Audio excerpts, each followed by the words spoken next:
प्रार्थना करते आणि आपण वचनात जाऊया. हालेलुया. Thank you Jesus. धन्यवाद देते अप्पा. पुन्हा एक वार प्रभू तुझ्या मंदिरामध्ये आम्हाला घेऊन आलास प्रिय परमेश्वर. तुझं वचन सांगण्याची संधी दिली. साक्षात स्तुती करते प्रभू. इथे बसलेल्या आणि प्रभू आम्हा प्रत्येकाचा आणि माझा देखील ताबा तू घे प्रभू. नवीन अभिषेक आज तू आम्हाला दे प्रिय परमेश्वर. तुझ्या वचनाच्या द्वारे पुन्हा स्पष्ट रीतीने आमच्याशी तू बोल प्रिय परमेश्वर. माझ्या जिभेचा ओठाचा कंठाचा विचारांचा ताबा तू घे.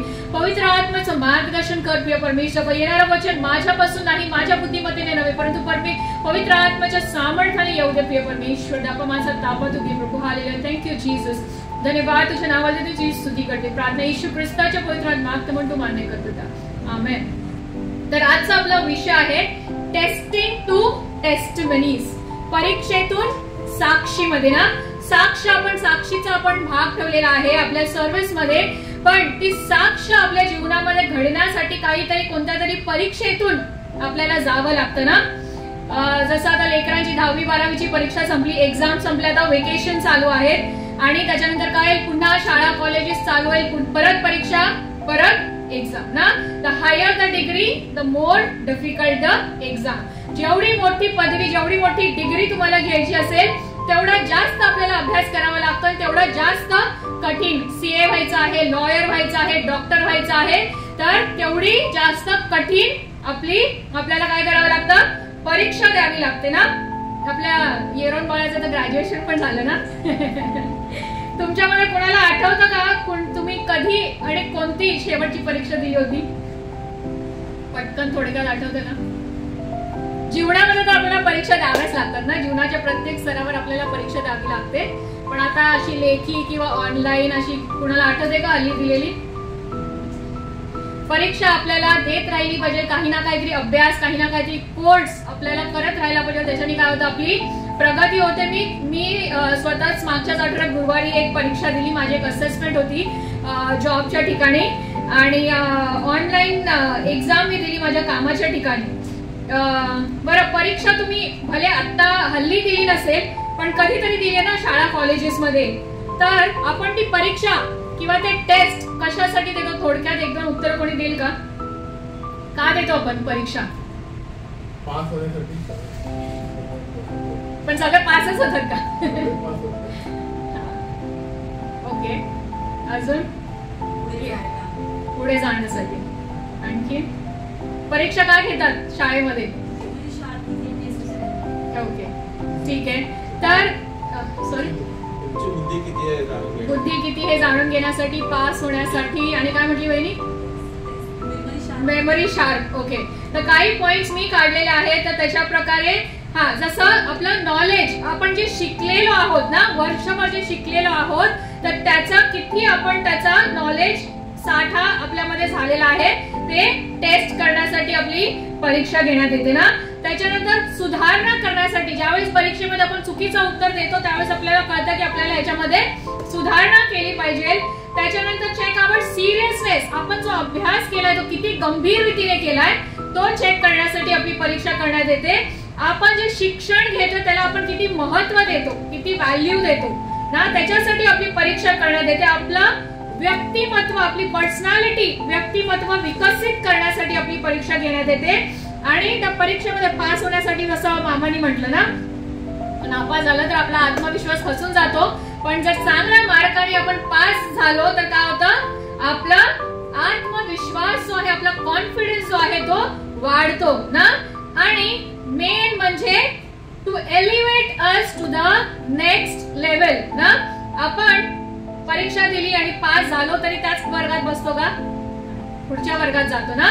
तर मेन परीक्षेचा हे सगळे उद्देश आहे. आणि मेन उद्देश काय आहे तर आपण पुढच्या स्तरावर ना, एकाच ठिकाणी आपल्याला बसायचं नाही, तर पुढच्या स्तरावर जाण्यासाठी परीक्षा घेतली जाते ना. आपण परीक्षा दिली आणि पास झालो तरी त्याच वर्गात बसतो का? नाही ना. पास झालो तर आपण काय होतं, पुढच्या वर्गामध्ये जातो. किती जणांना तुम्हाला आवडेल त्याच वर्गात पास झाले किंवा नापास झाले तर बाय डिफॉल्ट आपल्याला त्याच वर्गात रिपीट करावं लागतं? किती जणांना आवडेल त्याच वर्गात बसायला? नाही आवडणार ना, कोणालाच नाही आवडणार. नापास झालो ना, त्याच वर्गात काय होतं, आपल्याला बसायला लागतं. Same class, same teacher, same studies ना. फक्त काय होतात, आपले मित्र बदलतात पण आपण तिथल्या तिथेच राहतो आणि बाकीचे लोक काय होतात, पुढे निघून जातात ना. आता हे झालं एक्झाम्स, रिटन एक्झाम किंवा online exam. Now will see test, testing ना. एक्झाम आणि टेस्ट पारखण्यासाठीच असतात, पारख करण्यासाठीच असतात. पण आता जे आहे ते आपण टेक्नॉलॉजी वर्ल्ड मध्ये जगतो ना. मोदी काय म्हणत आहे, डिजिटल भारत ना.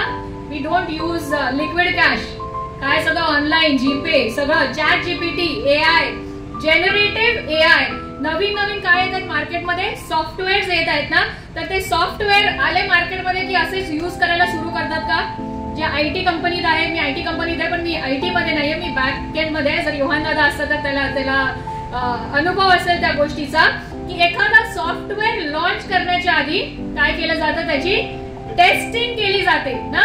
ज्या प्रकारे लेकरांना पुढे उत्तीर्ण होण्यासाठी त्यांची एक्झाम घेतली जाते, त्याच प्रकारे एखादा सॉफ्टवेअर लॉन्च करण्याच्या आधी काय केलं जातं, सॉफ्टवेअर टेस्टिंग केली जाते. ती टेस्टिंग कशासाठी केली जाते, हे पारख करण्यासाठी की ज्या अपेक्षा किंवा ज्या रिक्वायरमेंट्सनी तो सॉफ्टवेअर बनवला आहे ते रिक्वायरमेंट्स ते फुलफिल करत आहे का. आता जसं जीपेचा सॉफ्टवेअर बनवलं ना, त्याची टेस्टिंग नाही केली आणि माहिती पडलं आपण एकाला पैसे ट्रान्सफर केले ते भलताच कोणाला तरी होते ना.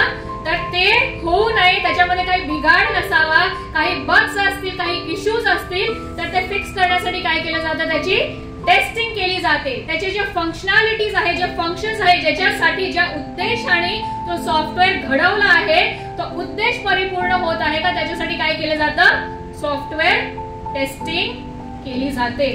तर हे तर जागतिकरित्या पुढील स्तरावर जाण्यासाठी आपल्याला काय परीक्षा देण्याची गरज आहे ना. एखादा सॉफ्टवेअर वापरण्याआधी टेस्टिंगची गरज आहे. तर जर ही जागतिक गरज आहे तर देवाच्या राज्यात देखील तोच नियम आहे ना.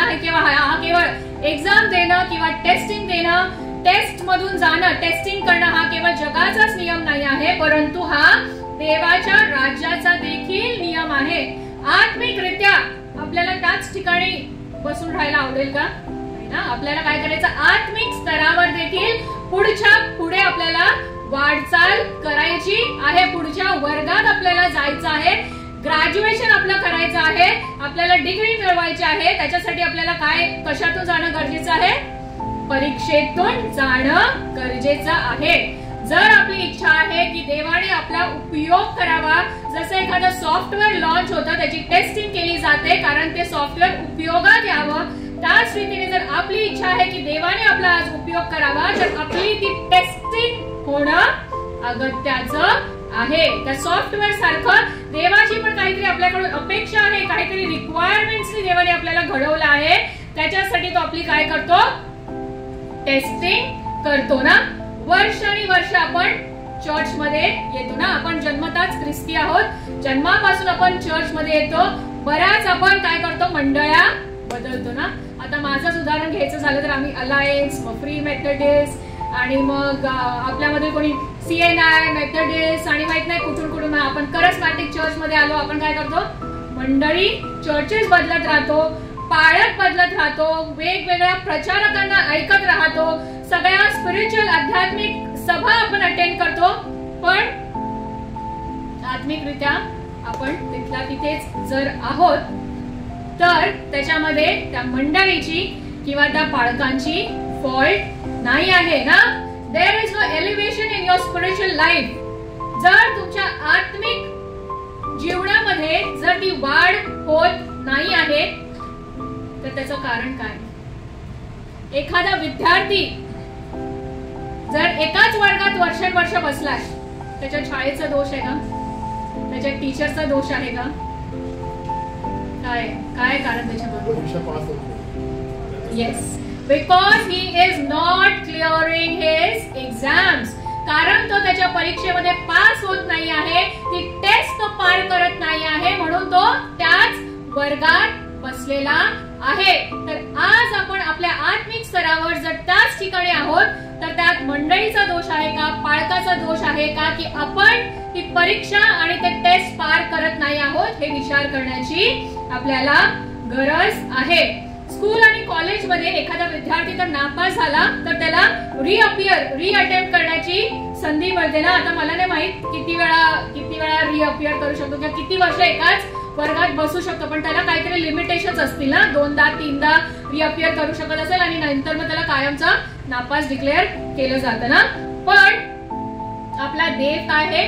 पेशंट आहे ना, संयमी आहे आणि तो आपल्याला अनलिमिटेड अटेम्प्ट्स देतो ती परीक्षा पुन्हा पुन्हा पुन्हा देण्यासाठी. पण जोपर्यंत आपण ती परीक्षा पास करत नाही तोपर्यंत आपण पुढच्या लेवलवरती उत्तीर्ण होऊ शकत नाही ना. त्या आपल्याकडे क्लासिक उदाहरण आहे इस्रायली लोकांचं ना. किती अटेम्प्ट्स दिले, many attempts God gave to Israelites, पण तरीही त्यांनी काय केलं? ती परीक्षा पार केली नाही.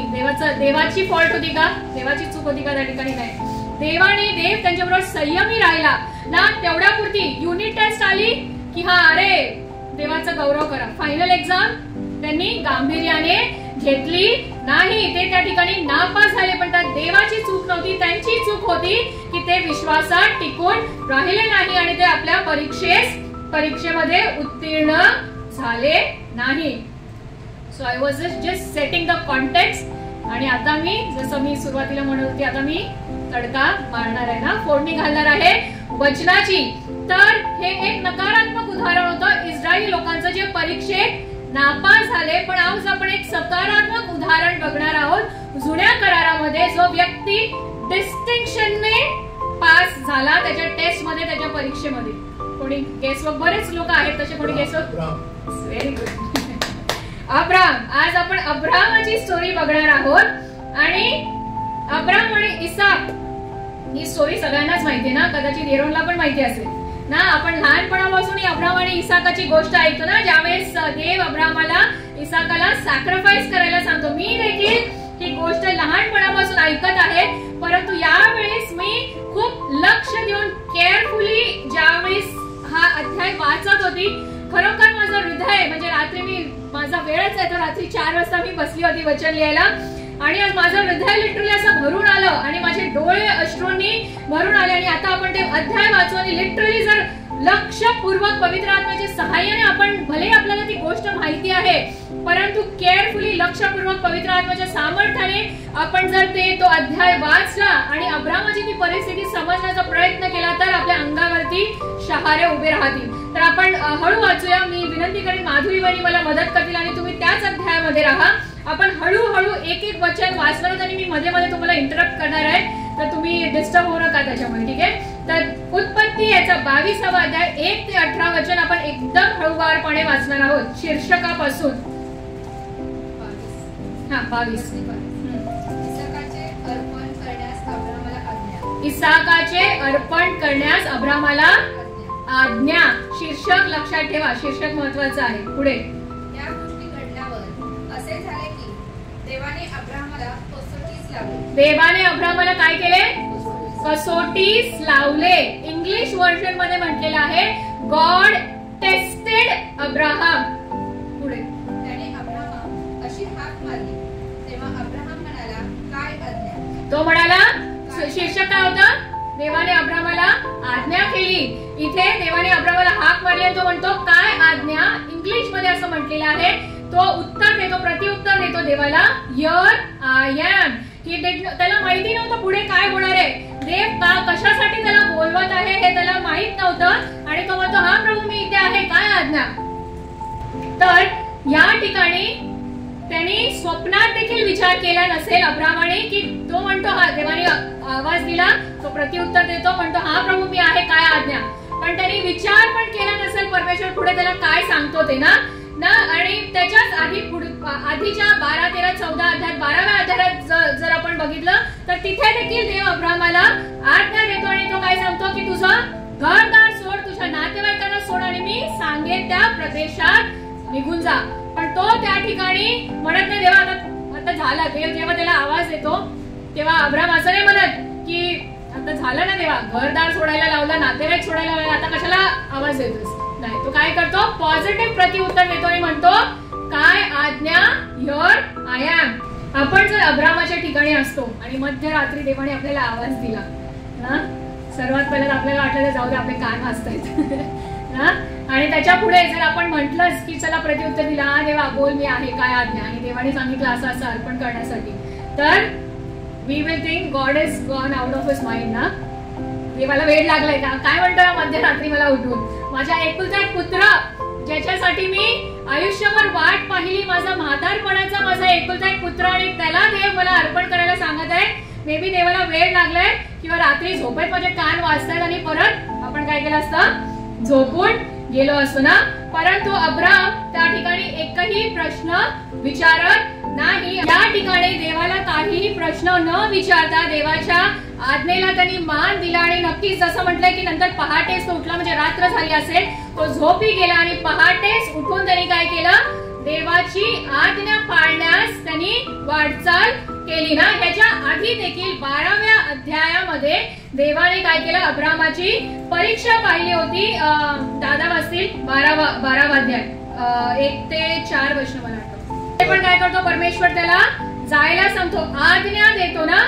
आपण शीर्षक वाचलेला आज्ञा, परमेश्वर अब्रामाला आज्ञा देतो. इथे पण आज्ञा देतो आणि त्याचं घरदार सोडून जाण्यास सांगतो, पण तिथे अजून पण काहीतरी परमेश्वर त्याला सांगतो पुढे, मी तुला आशीर्वाद देईन, तुझे नाव मोठे करेन, तू आशीर्वादित होशील. जायला सांगतो, पण परमेश्वर काय सांगतो, मी तुला आशीर्वाद देईन. पुढे परमेश्वराच्या आज्ञेप्रमाणे अब्राम निघून गेला व त्याचबरोबर परमेश्वराच्या आज्ञेप्रमाणे अब्राम निघून गेला. सो अब्राम वेंट, सो मग असा इंग्लिश मध्ये त्याचं ट्रान्सलेशन आहे, आणि इसाकाच्या स्टोरी मध्ये देखील सो अब्राम आणि देवाने काय केलं, रात्री अब्रामाला हाक मारली, आज्ञा दिली, आणि मग फक्त या ठिकाणी 22व्या अध्यायामध्ये फक्त आज्ञा दिली, आणि मग तो पहाटेच उठून इसाकाला आणि त्याच्या चाकरांना घेऊन चालू लागला. 12व्या अध्यायामध्ये देखील देवाने अब्रामाला आज्ञा दिली, परंतु 12व्या अध्यायामध्ये देवाने त्याचा अजेंडा जो होता, आज्ञेच्या मागचा अजेंडा जो होता, तो अब्रामाला कळवला होता की मी तुला काय करीन, आशीर्वादित करीन ना. आणि मग तो काय करतो, त्याच्या प्रवासासाठी वाटचाल करतो. ही त्याची काय होती, युनिट टेस्ट होती. आपण डायरेक्ट फायनल एक्झाम देत नाही ना, आधी first unit test, second unit test, preliminary test, आणि मग फायनल एक्झाम देतो ना. त्या ठिकाणी 12व्या अध्यायामध्ये युनिट टेस्ट होती, आणि जर देवाचा अजेंडा आपल्याला माहिती असेल, अरे आपल्याला माहिती आहे परीक्षा दिल्यावर आई बाप काय सांगतात, चांगल्या मार्काने पास झाला तर तुला बाईक घेऊन देईन, सायकल घेऊन दे. लेकरं काय करतात, जोमाने खूप जोर लावून अभ्यास करतात, कारण त्यांना काय आहे, त्यांना रिवॉर्ड माहिती आहे, अजेंडा माहिती आहे. जर आपण चांगल्या मार्काने पास झालो तर आपल्याला काय मिळणार आहे, सायकल मिळणार आहे, बाईक मिळणार आहे, आपल्याला हव्या त्या गोष्टी मिळणार आहेत. या ठिकाणी अब्रामाला आज्ञा पाळण्यासाठी जास्त कठीण गेलं नसेल ना, कारण देवाने ऑलरेडी त्याचा अजेंडा सांगितला होता की मी तुला काय करीन, आशीर्वादित करीन, आणि मग तो त्यांनी काय केलं, देवाची आज्ञा पाळली. परंतु त्याच्यानंतर पण त्याची परीक्षा झाली. 13व्या आणि 14व्या अध्यायामध्ये त्याचं धन संपत्तीला घेऊन लोटा बरोबर नातेसंबंधाच्या बाबतीत त्याची परीक्षा झाली. ती कदाचित त्याची unit test 2 preliminary exam testing होती ना. परंतु इसाकाच्या बाबतीत त्याची फायनल एक्झाम होती, सर्वात कठीण परीक्षा होती, आणि त्या ठिकाणी त्याला देवाचा अजेंडा माहिती नव्हता. त्या ठिकाणी देव काय करणार आहे पुढे हे देवाने त्याला प्रगट केलं नव्हतं, फक्त आज्ञा दिली होती. तरी सुद्धा तो काय करतो, मोठ्या पहाटे सुटतो आणि देवाची आज्ञा पाळण्यास तो पुढे वाटचाल करतो. आपण 22व्या अध्यायात पुढे जाऊ. तिसऱ्या दिवशी अब्रामाने दृष्टी वर करून ती जागा दुरून पाहिली. कितव्या दिवशी, तिसऱ्या दिवशी ना. जोमाने आपण परीक्षा द्यायला तयार तर होतो, पण 4 पावलं पुढे टाकले की अरे रस्ता खडतर आहे, नाही होणार माझ्यानी, ही परीक्षा पार नाही होणार, आम्ही काय करू, मागे वळू. ज्या प्रकारे इस्रायली लोक काय करत होते, मिसरातच आम्ही सुखी होतो ना, चिकन मटन आम्हाला मिळत होतं. इथे 3 दिवस आणि काय करत होता तो, फायनल एक्झाम, सर्वात कठीण परीक्षा.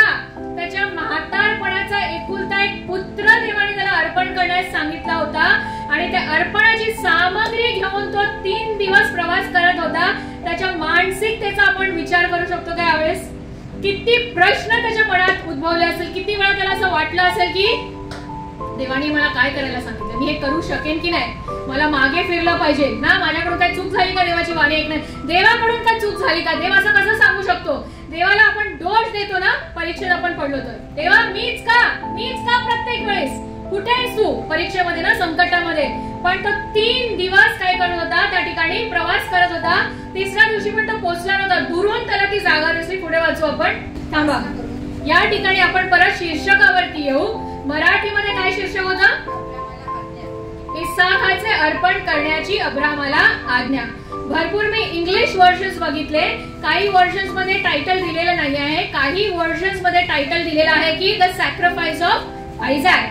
मराठीमध्ये आज्ञा सांगितलेलं आहे, इंग्लिश मध्ये काही वर्जन मध्ये सॅक्रिफाइस ऑफ आयझॅक. पण NKJV new king James version मध्ये टायटल दिलेला आहे अब्राम फेथ कन्फर्म्ड. अब्राम जो आहे त्याच्या विश्वासाचं प्रमाण देतो. तो किती वेळा आणि कशा प्रकारे ते प्रमाण देतो ते आपण आता हळूवारपणे वाचू. वचन 5, देवाची उपासना करून तुमच्याकडे परत येतो. तो असं नाही म्हणत की मी जाऊन एकटा परत येतो. पहिलं प्रमाण त्यांनी विश्वासाचं ह्या ठिकाणी दिलं. Abram confirmed his faith. तो त्याच्या चाकरांना सांगतो आम्ही जातो, परमेश्वराची उपासना करतो आणि परत येतो.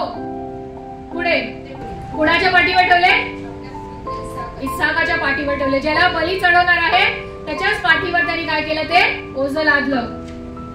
त्या बापाची काय तळमळ झाली असेल ना त्यावेळेस, ज्यावेळेस इसाक त्याला विचारतो. त्याने म्हटले, विस्तव व लाकडे आहेत, पण कुमारपणासाठी कोपरू कुठे आहे. लिटरली मी तर कल्पनाच करू शकत नाही, माझे लिटरली डोळे भरून आले होते ज्यावेळेस इसाक अब्रामाला विचारतो की अर्पणाचा कोकरा कुठे. तो बाप काय म्हणेल, तुलाच मी वधनासाठी नेत आहे, तूच तो अर्पणाचा कोकरा आहे. पण त्या ठिकाणी 8व्या वचनामध्ये दुसऱ्यांदा अब्राम जे आहे त्याच्या विश्वासाचं प्रमाण देतो. त्या ठिकाणी 12व्या अध्यायासारखं देवाने त्याचा अजेंडा अब्रामाला कळवला नव्हता, तरी सुद्धा अब्रामाने विश्वासाचं प्रमाण दिलं आणि तो इसाकाला म्हणतो की देव स्वतः होम अर्पणासाठी कोकरा पाहून देईल ना. पुढे या ठिकाणी देखील तो थांबला नाही ना, लिटरली सुरा घेऊपर्यंत देखील तो थांबला नाही. तिसरं आणि महत्वाचं विश्वासाचं प्रमाण त्यांनी दिलं. त्याचा हात थरथर कापत असेल, त्याची काय अवस्था झाली असेल त्या बापाची की त्यांनी सुरा देखील उचलला. कदाचित त्याचा विश्वास इतका खंबीर होता की मी माझ्या मुलाचा जर गळा जरी कापला तरी माझा परमेश्वर इतका श्रेष्ठ आहे की त्याला मृतातून जिवंत करण्यास तो समर्थ आहे. तर या ठिकाणी त्या शीर्षकाप्रमाणे अब्रामाने काय केलं, त्याच्या विश्वासाचं प्रमाण दिलं आणि पुढे काय झालं, त्याचा आशीर्वाद त्याला मिळाला. पुढे 11वं वचन, पुन्हा देवाने त्याला काय केलं, परमेश्वराच्या दूताने हाक मारली ना. पहिल्यांदा हाक मारली आणि काय केलं, तो हो म्हणाला. त्यांनी देवानी आज्ञा दिली, त्यांनी प्रश्न नाही विचारला, कोणत्याही प्रकारची कुरकुर नाही केली, कंप्लेंट नाही केली. आता तो म्हणू शकत होता आता काय देवा, आता तर झालं ना, आता त्याला चिरतोय मी, सुरा घेतलेला, आता अजून काय पाहिजे तुला ना. त्याला संताप येऊ शकत होता, राग येऊ शकत होता ना, तरी सुद्धा तो नम्रपणे काय म्हणतो त्या ठिकाणी, या ठिकाणी पण तो म्हणतो काय आज्ञा. इंग्लिश मध्ये म्हटलेलं आहे हिअर आय एम. परीक्षेच्या मध्ये एखादी परीक्षा ऑलरेडी कठीण परीक्षा आहे ना, तीच आपल्याला सहन होत नाही, त्याच्यात अजून आपल्याला काहीतरी देवाची वाणी ऐकायला, अरे देवा बस कर ना, ज्याच्यातून चाललोय त्याच्यातून तरी पार करू दे, अजून काय घेऊन आलास तू माझ्यासाठी, अजून काय ताट वाढून ठेवलेस ना. तरी तो नम्रपणे म्हणतो देवा काय आज्ञा, हो मी इथे आहे. आपला विषय काय आजचा, आपला विषय काय आहे, टेस्टिंग टू टेस्टिमनीज ना. टेस्टिंग विषयी आपण ऐकलं. या ठिकाणी अब्रामाची टेस्टिंग झाली. ज्यावेळेस आपली टेस्टिंग होते आपण काय करतो, त्या टेस्टिंग मधून बाहेर पडलो तर आपण स्वतःच येऊन साक्ष देतो ना. जसं सिस्टर नंदितानी त्या आजारातून गेल्या, देवाचा गौरव करण्यासाठी त्यांनी काय केलं, साक्ष दिली. या ठिकाणी अब्रामासाठी कोण साक्ष देत आहे, परमेश्वर स्वतः साक्ष देत आहे. ज्यावेळेस अब्राम त्या परीक्षेतून उत्तीर्ण झाला, त्यांनी त्याच्या विश्वासाचं प्रमाण दिलं, देव स्वतः अब्रामासाठी काय करत आहे, गॉड इज टेस्टिफाइंग ना. देव स्वतः साक्ष देत आहे की तू देवाला भिवून चालणार आहेस हे मला कळले. आज आपल्या बाबतीत देव ती साक्ष देऊ शकतो काय, आपण देवावरच्या त्या विश्वासाचं प्रमाण देऊ शकतो काय. पुढे 8वं वचन परत वाचू आपण. 8 ज्यावेळेस इसाक विचारतो कोकरा कुठे आहे, तर अब्राम काय त्याला उत्तर देतो? देव स्वतः होमार्पणासाठी. आणि इथे कितवं वचन होतं ते? देतो का देव स्वतः होम अर्पण? देवाने सांगितलेलं का, अजेंडा कळवलेला का अब्रामाला की मी तुला देईन, तुझा घेऊन जा इसाकाला? आणि मी जसं 12व्या अध्यायामध्ये ऑलरेडी त्याला सांगितलेलं की हे मी तुला आशीर्वाद देणार आहे. ह्या ठिकाणी देवाचा अजेंडा, त्याच्या परीक्षेचा रिझल्ट काय असेल हे त्याला माहित नव्हतं. जसं मी म्हटलं, आपल्याला जर परिणाम प्रमाण माहिती आहे, तर परीक्षेत पास झाल्यावर आपल्याला रिवॉर्ड काय मिळणार आहे ते जर आपल्याला माहिती असेल तर ती परीक्षा देणं किती इझी असतं ना. पण एखाद्या टेस्टिंग मधून, एखाद्या परीक्षेमधून आपण जात आहे, त्याचा आउटकम, त्याचं प्रमाण, आपल्याला त्याचा रिवॉर्ड काय मिळणार आहे हे जर आपल्याला माहित नाही, तर आपण काय करतो, ती परीक्षा आपण एकदम हलक्यामध्ये घेतो ना. आज जर आपण आपल्या आयुष्यामध्ये कोणत्याही प्रकारच्या परीक्षेमधून जात आहोत, आजारामधून जात आहोत, आर्थिक समस्यांमधून जात आहोत, तर अब्रामासारखा आपला विश्वास आहे का की तो पाहून देणारा देव आहे? तो आपला यहावे इर्रे आहे ना. कारण आपण काय म्हणतो, आपला देव कोण आहे? अब्राम, इसाक आणि याकोबाचा देव आहे. तो काल, आज आणि युगानुयुग सारखाच आहे. तर जे आशीर्वाद त्यांनी अब्राम, इसाक, याकोबाला दिले, ते आशीर्वाद तो आज आपल्याला देण्यास देखील समर्थ आहे. पहिली साक्ष देवाने दिली अब्रामासाठी, दुसरी साक्ष पुढे परत हाक मारली ना. पहिल्यांदा हाक मारली, काय केलं? आज्ञा दिली. दुसऱ्यांदा हाक मारली, देवाने स्वतः त्याच्यासाठी साक्ष दिली. तिसऱ्यांदा हाक मारली ना. इथे देवाचा दूत म्हटलेला आहे, इंग्लिश मध्ये गॉड कॉल्ड असं म्हटलेलं आहे. वाचा ते वचन, 16 वचन. मी स्वतःची शपथ घेऊन सांगतो की तू हे कुणाची शपथ घेतो? स्वतःची. आपल्याला ते वचन माहिती आहे ना. नवीन करारामध्ये आपल्याला आज्ञा दिलेली आहे की देवाची, स्वर्गाची, पृथ्वीवर, पृथ्वीखाली कोणत्याही गोष्टीची शपथ पाहू नको. तोच देव कुणाची शपथ घेतोय? स्वतःची. What a great testimony. And for that great testimony, Abraham had to go through a great testing. त्या कठीण परीक्षेतून त्याला जावं लागलं, ज्याच्यातून ही मोठी महान अशी साक्ष तो देत नाही तर कोण देत आहे? परमेश्वर त्याच्या वतीने देतोय. परमेश्वर स्वतःची शपथ वाहतोय त्या ठिकाणी आणि काय म्हणतो? यास्तव मी तुला आशीर्वाद देईन. 12व्या अध्यायामध्ये देव आज्ञा देतो आणि त्याला आधीच सांगतो की तू आज्ञा पाळशील तर काय करेन मी तुला? आशीर्वाद देईन. युनिट टेस्ट होती ना, सोपं होतं त्याला ती आज्ञा पाळण्यासाठी. या ठिकाणी फायनल एक्झाम होती, डिफिकल्ट होती. ज्या वेळेस तो त्या परीक्षेतून उत्तीर्ण होतो त्यावेळेस देव म्हणतो घे आता तुला मी बाईक देतो, घे तुला सायकल देतो, आता तुला पाहिजे ते मी देतो ना. Abram was tested, he obeyed ना. अब्रामाची परीक्षा झाली, त्यांनी आज्ञेचं पालन केलं आणि आता आपण बघू की देवाने त्याला काय आशीर्वाद दिले. त्या आज्ञाधारकपणेसाठी त्याला काय आशीर्वाद दिले? पहिला आशीर्वाद काय करीन? वृद्धीच वृद्धी करीन. पहिला त्याला आशीर्वाद देवाने दिला की मी तुझी वृद्धीच वृद्धी करीन ना. तुझी संतती वाळूच्या कड्या इतकी. आणि देवाने जो आशीर्वाद दिलेला आहे त्याच आशीर्वादाचे आज आपण प्रमाण आहोत ना. आपल्याला अब्रामाची संतान म्हटली जाते. पुढे दुसरा आशीर्वाद आहे की पहिला आहे वृद्धीच वृद्धी करीन, ज्याचं प्रमाण आज आपण आजही बघतो.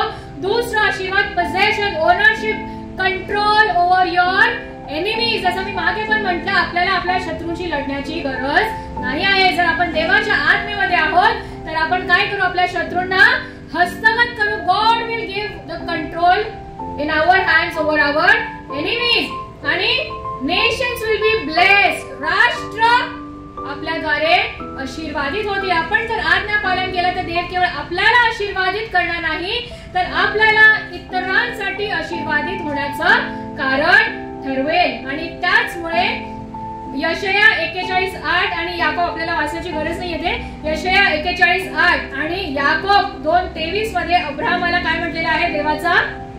देवाचा मित्र म्हटलेला आहे. आज आपल्याला इच्छा आहे का त्याच वर्गात बसायचंय की पुढची डिग्री घ्यायची आहे? देवाचा मित्र होण्याची MBBS ची डिग्री असते ना, आणि काय लॉ ची डिग्री असते. तर आज आपल्याला देवाचा मित्र होण्याची डिग्री घ्यायची आहे का? त्याच्यासाठी आपल्याला काय केलं पाहिजे?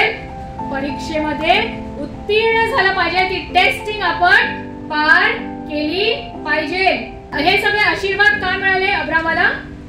अब्रामाला हे सगळे आशीर्वाद मिळाले कारण त्यांनी काय केलं?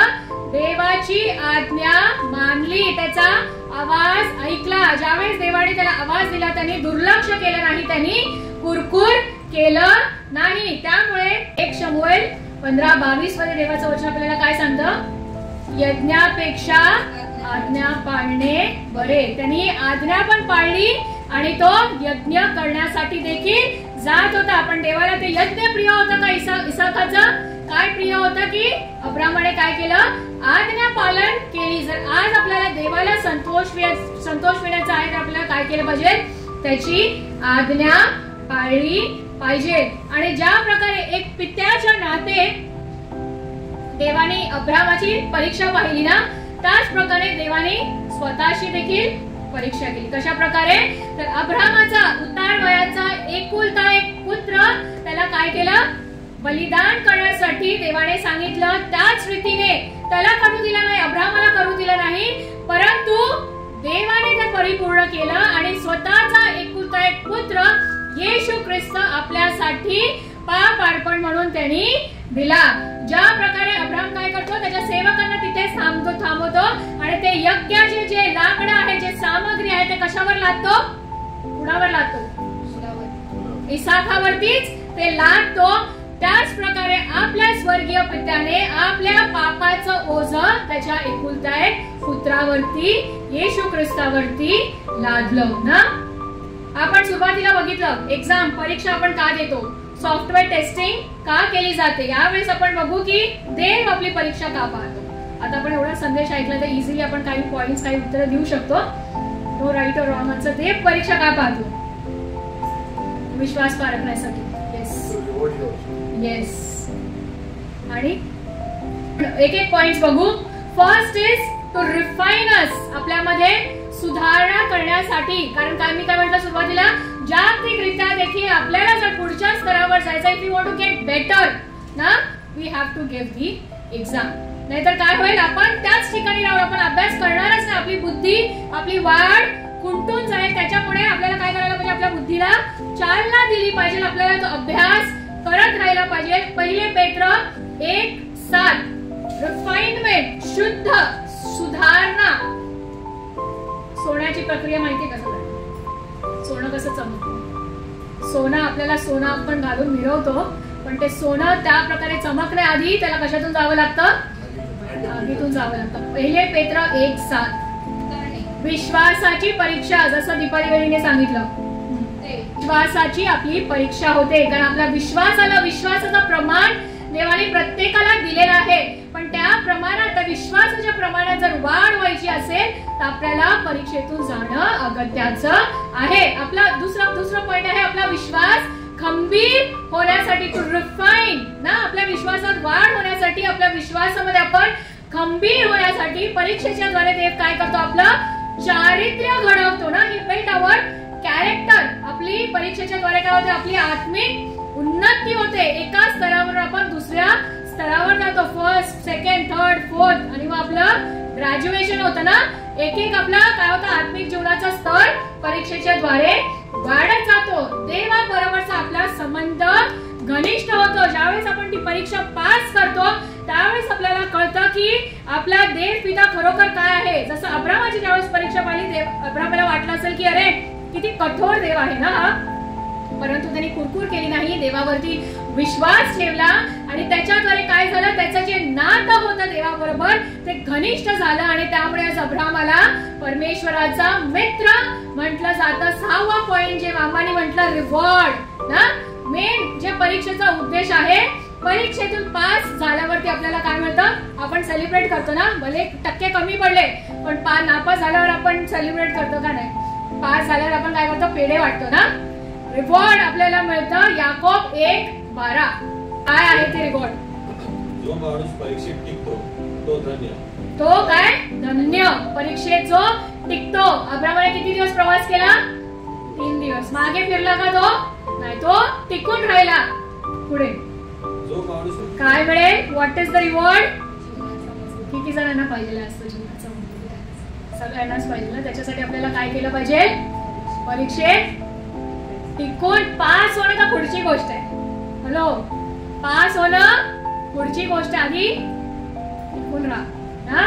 काही परीक्षा खूप काळ चालतात ना, युनिट टेस्ट वगैरे लवकर संपून जातात ना, पण काही परीक्षा जास्त काळ चालते. तर त्यावेळेस आपल्याला जर तो जीवनाचा मुकुट हवा आहे तर आपल्याला काय केलं पाहिजे? त्या परीक्षेत आपण टिकून राहिलं पाहिजे. आणि देवाच्या परीक्षेचा एक महत्वाचा भाग आहे तो म्हणजे काय आहे? काय होतं शीर्षक अब्राहम आणि इसाकाच्या सुरीचं? आज्ञाधारकपणा. देव जे आपल्याला सांगतो ते आपल्याला ऐकणं, पाळणं, त्याची आज्ञा पाळणं, कोणताही प्रश्न न उचलता. त्या ठिकाणी ज्या प्रकारे अब्राहमाने प्रश्न उचलला नाही, त्याला देवाचा अजेंडा माहिती नव्हता, तरी सुद्धा त्यांनी काय केलं? निमूटपणे देवाची आज्ञा पाळली, कारण त्याला तो देवावरती विश्वास होता. आज आपली कितीही कठीण परीक्षा असली तरी आपल्याला देवावरती तो विश्वास असणं गरजेचं आहे. अब्राहमाला माहिती होतं की फर्स्ट युनिट टेस्ट मध्ये देवाने मला पास केलं, सेकंड युनिट टेस्ट मध्ये देवाने पास केलं, प्रिलिमिनरी एक्झाम मध्ये देवाने मला पास केलं, तर आता ही माझी फायनल एक्झाम ती कितीही कठीण असली तरी त्यात देखील देव मला उत्तीर्ण करणार आहे. तो अनवेवरिंग, न डळमळणारा विश्वास अब्राहमाचा देवावरती होता. आणि त्याचं वचन आपल्याला सांगतं की तो आपली परीक्षा, पहिले करीन 10:13, तो आपली परीक्षा आपल्या शक्ती पलीकडे पाहत नाही, परंतु त्याच्यातून निभावण्याचा मार्ग दाखवतो. उपाय तर दाखवील, परंतु परीक्षेच्या द्वारे काय करतो देव? आपली शक्ती वाढवतो. आपली शक्ती खूप क्षीण आहे ना, आपल्याद्वारे आपल्याला वाटतं छोटीशी परीक्षा आली, आपल्याला वाटतं आपल्याला सहन होणार नाही. माझ्या आयुष्यात मी किती वेळा हे वचन क्लेम केले, देवाला म्हटलं अरे देवा, तू म्हणतोस की सहनशक्ती पलीकडे तू परीक्षा घेत नाहीस, पण या सर्व गोष्टी माझ्या सहनशक्ती पलीकडे मला नाही सहन होत आहे. याच्यातून मार्ग तू मला दाखव, तुझ्या वचनाला तू खरा ठर. आणि त्या प्रत्येक वेळेस देवाने काय केलं? माझी सहनशक्ती वाढवली ना. परीक्षेच्या द्वारे देव काय करतो? आपली सहनशक्ती वाढवतो आणि त्याच्यातून गुजरण्याचा मार्ग, उपाय आपल्याला दाखवतो ना. It's easy to give test and obey God when we already know the results ना. जसं आपल्याला रिझल्ट, रिवॉर्ड, जसं मामाने म्हटलं रिवॉर्ड ऑलरेडी जर आपल्याला माहिती आहे, जसं 12व्या अध्यायामध्ये, तर त्यावेळेस ती परीक्षा देणं आणि आज्ञा पालन करणं फार सोपं आहे. But when we don't know the result and we still choose to obey God, सर्वात कठीण परीक्षेमध्ये ज्यावेळेस आपल्याला रिवॉर्ड किंवा रिझल्ट माहिती नाहीये आणि त्यात सुद्धा ज्या वेळेस आपण चुनाव करतो देवाची आज्ञा पाळण्याचा, त्यावेळेस काय होतं? देव स्वतः आपल्या वतीने साक्ष देतो. आणि केवळ साक्षच देत नाही, परंतु महान अशा आशीर्वादाने आपल्याला परिपूर्ण करतो. तर आज आपल्याला विचार करण्याची गरज आहे की आज जर today if God calls us to go through test, do we ask God? जर आज देवाने आपल्याला काही आज्ञा दिली आणि एका परीक्षेतून आपण जात आहोत, तर आपण त्याला काय विचारतो? काय उत्तर देतो? देवा, तू कुठे आहेस? कुठे आहेस तू? प्रत्येक वेळेस मीच का? की आपण अब्राहमासारखा म्हणतो काय आज्ञा? Here I am. तू कुठे आहेस पेक्षा हा प्रभू मी इथे आहे असं म्हणण्यास आज आपण तयार आहोत का? स्तोत्र सहित कोणतं वाचलं आपण? 26 याचं दुसरं वचन वाचू आपण. 26 याचं दुसरं वचन दाविदाचं स्तोत्र आहे आणि दावीद या ठिकाणी देवाला म्हणतो, हे परमेश्वरा,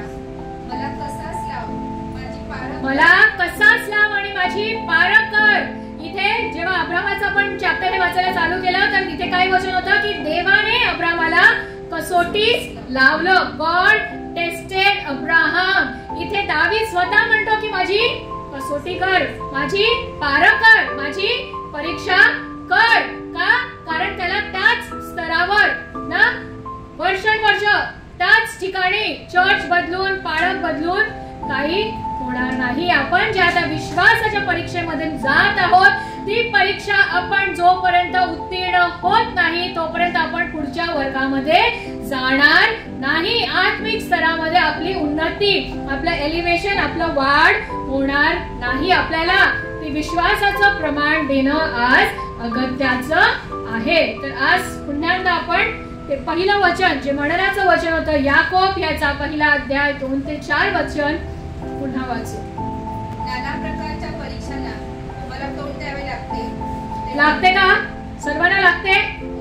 नाना प्रकारच्या आता आपण एक्झाम्स स्कूल एक्झाम्स बद्दल बघितलं, पण इथे आता प्रॅक्टिकल जीवनात देखील आपल्याला परीक्षेतून जावं लागतं. तेव्हा काय केलं पाहिजे? आपण कुरकुर केली पाहिजे का? काय करायचं? आपल्याला आनंद करायचा आहे. तो आनंद आपण केव्हा करू? ज्या वेळेस अब्राहमासारखा विश्वास आपल्याकडे असेल की ह्या परीक्षेतून देव मला पार करणार आहे.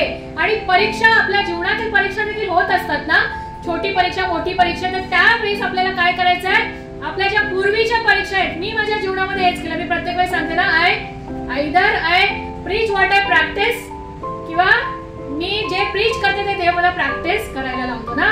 तर मी ज्याला प्रीच करत आहे, जे प्रचार करत आहे, ते माझ्या आयुष्यामध्ये मी प्रॅक्टिस केलेला आहे. माझ्या जीवनामध्ये तुमच्यातील काही लोकांना माहिती आहे भरपूर अशा संकटातून मी मागोमाग गेली आहे, पण प्रत्येक वेळेस माझ्या मागच्या परीक्षेंना मी आठवण केलं आणि म्हटलं, अरे देव जर मला त्या संकटातून काढू शकतो तर ह्याच्यातून देखील काढू शकतो. जर तो मला तांबड्या समुद्रातून पार नेऊ शकतो तर सिंहाच्या गुहेत देखील तो मला वाचवू शकतो. तर तो विश्वास आज आपला असला पाहिजे. काय होतं? परीक्षेतून गेल्यावर काय होतं? धीर उत्पन्न होतो. त्याला काय प्राप्त होईल? परीक्षेच्या द्वारे अखंड परिपूर्णता आणि आत्मिक जीवनाची आपली वाटचाल तीच आहे.